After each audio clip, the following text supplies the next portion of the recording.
John Wick Spin-Off Ballerina is now showing in cinemas, so here's my review of Ballerina. This movie is what the Black Widow movie should have been. Stop me if you've heard this one before. Young girl gets raised by Russians and trained to be an assassin/ballerina. She grows up very skilled and goes on an adventure where she has to confront her past in hopes of preventing her tragedy from happening to someone else. Also, a very skilled assassin is going after her too. If that sounds familiar, that's because Black Widow and Ballerina have very similar plots, but the difference is, Ballerina does it way better. First up, Ana de Armas was great as Eve Macaro. She's like a scrappy version of John Wick, and I mean that in the best possible way. To make another comparison, she's kinda like James Bond in Casino Royale because she's new to this whole thing, so when she fights or goes on missions, she's not as slick or as clean as John Wick, she's very messy. And I really like that because not only does it make her a super relatable character, but it really ups the stakes because the danger feels real. She has to get real creative with how she dispatches her enemies. Speaking of which, the action sequences in this movie, as you would come to expect, are very cool. They're brutal, hard-hitting,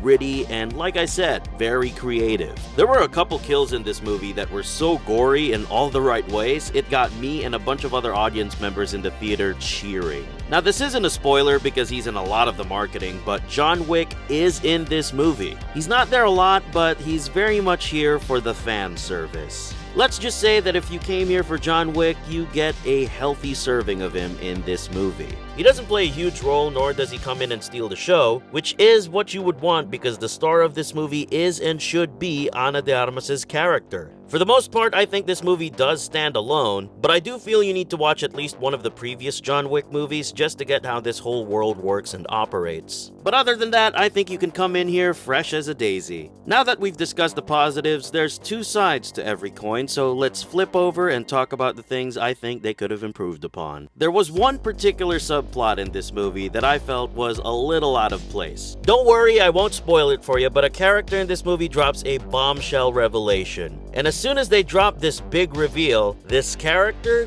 gets killed off, and we never get back to that revelation ever again. Who knows, maybe in a sequel or something, but for now, I wish they could have handled that part better. There's also a character in this movie that I wish Eve had more scenes with. Again, I won't say who it is because it's a bit of a spoiler, but they have so much in common, and I wish we had a scene where those two just talked and bonded over their shared trauma or something. I also wish they fleshed out the villain of this movie a bit more. They're part of this massive cult, and we don't really know much about the cult and their reason for existing or the reason for why they do what they do. They're just really evil people, I guess. Not much to it other than that. But overall, I thought this movie was a worthy addition to the John Wick franchise. I thought it was fun, action-packed, and definitely a must-watch. This is the best Black Widow movie, and it ain't even a Black Widow movie.